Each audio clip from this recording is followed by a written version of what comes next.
பொதுக்காலம் 12ஆம் வாரம் வெள்ளி. முதல் வாசகம். யூதா மக்கள் நாடு கடத்தப்பட்டனர். அரசர்கள் 2ஆம் நூலிலிருந்து வாசகம். அதிகாரம் 25. இறைவார்த்தைகள் 1 முதல் 12 முடிய. செதேக்கியாவினது ஆட்சியின் 9ஆம் ஆண்டு 10ஆம் மாதம் 10ஆம் நாளில் பாபிலோனிய மன்னன் நேபுகத்நேசர் தன் எல்லா படைகளோடு எருசலேமுக்கு எதிராக வந்து பாளையம் இறங்கி அதை சுற்றிலும் முற்றுகை தளம் எழுப்பினான். இவ்வாறு அரசன் செதேக்கியா ஆட்சியேற்ற 11ஆம் ஆண்டு வரை நகர் முற்றுகைக்கு உள்ளாகி இருந்தது. அவ்வாண்டு 4ஆம் மாதம் 9ஆம் நாள் நகரில் பஞ்சம் கடுமை ஆயிற்று. நாட்டு மக்களுக்கு உணவே கிடைக்கவில்லை. அப்பொழுது நகர் மதிலில் ஒரு திறப்பு உண்டாக்கப்பட்டது. போர் வீரர் அனைவரும் அரச பூங்காவின் 2 மதில்களுக்கு இடையே அமைந்த வாயில் வழியாக அரபாவை நோக்கி இரவில் ஓடினர். கல்தேயரோ நகரை சுற்றி முற்றுகையிட்ட வண்ணம் இருந்தனர். கல்தேய படையினர் அரசனை பின்தொடர்ந்து சென்று எரிகோ சமவெளியில் அவனை பிடித்தனர். அவனது படை முழுவதும் அவனை விட்டு சிதறி ஓடிற்று. அவர்கள் அரசனை பிடித்து இரிபலாவில் இருந்து பாபிலோனிய மன்னனிடம் கொண்டு சென்றார்கள். மன்னன் அவனுக்கு எதிராக தீர்ப்பு வழங்கினான். பாபிலோனிய மன்னன் நெகதேயாவின் புதல்வர்களை அவனது கண் முன்னே கொன்றான். மேலும் அவனுடைய கண்களை பிடுங்கிய பின் விலங்கிட்டு அவனை பாபிலோனுக்கு இழுத்து சென்றான்.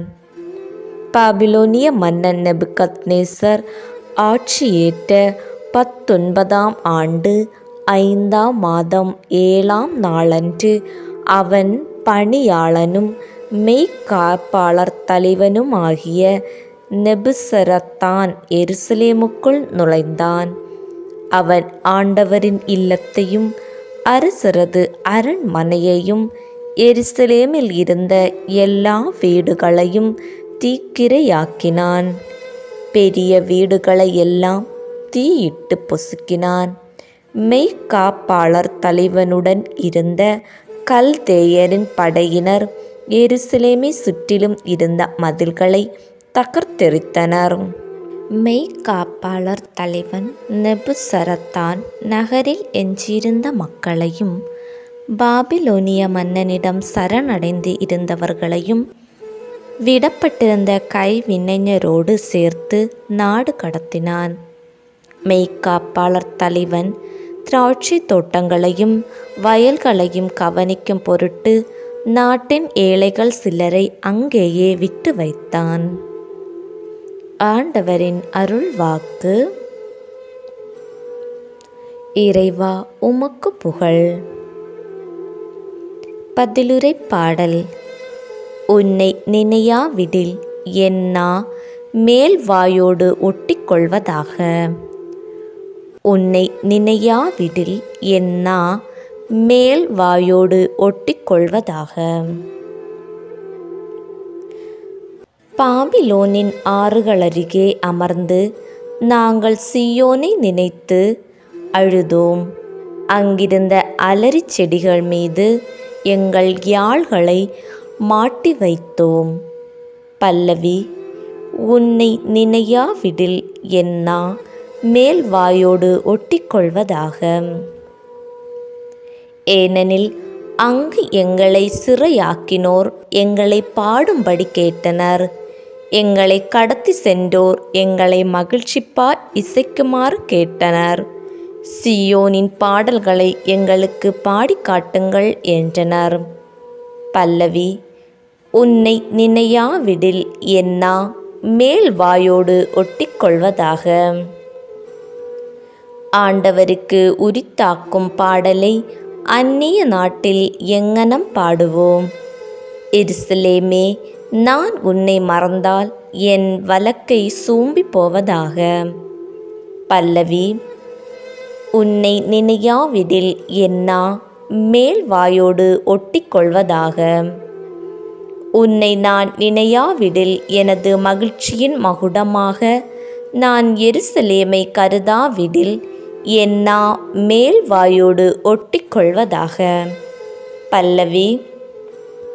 உன்னை நினையாவிடில் என்னா மேல் வாயோடு ஒட்டிக்கொள்வதாக. நற்செய்திக்கு முன் வாழ்த்தொலி. அல்லேலூயா, அல்லேலூயா. ஆண்டவர் நம் பிணிகளை தாங்கிக் கொண்டார், நம் துன்பங்களை சுமந்து கொண்டார். அல்லேலூயா. நற்செய்தி வாசகம். நீர் விரும்பினால் என் நோயை நீக்க உம்மால் முடியும். மத்தேயு எழுதிய தூய நற்செய்தியிலிருந்து வாசகம். அதிகாரம் 8, இறை வார்த்தைகள் 1 முதல் 4 முடிய. அக்காலத்தில் இயேசு மலையிலிருந்து இறங்கிய பின் பெருந்திரளான மக்கள் அவரை பின்தொடர்ந்தார்கள். அப்பொழுது தொழுநோயாளர் ஒருவர் வந்து அவரை பணிந்து, ஐயா, நீர் விரும்பினால் எனது நோயை நீக்க உம்மால் முடியும் என்றார். இயேசு தமது கையை நீட்டி அவரை தொட்டு, நான் விரும்புகிறேன், உமது நோய் நீங்குக என்று சொன்னார். உடனே அவரது தொழுநோய் நீங்கியது.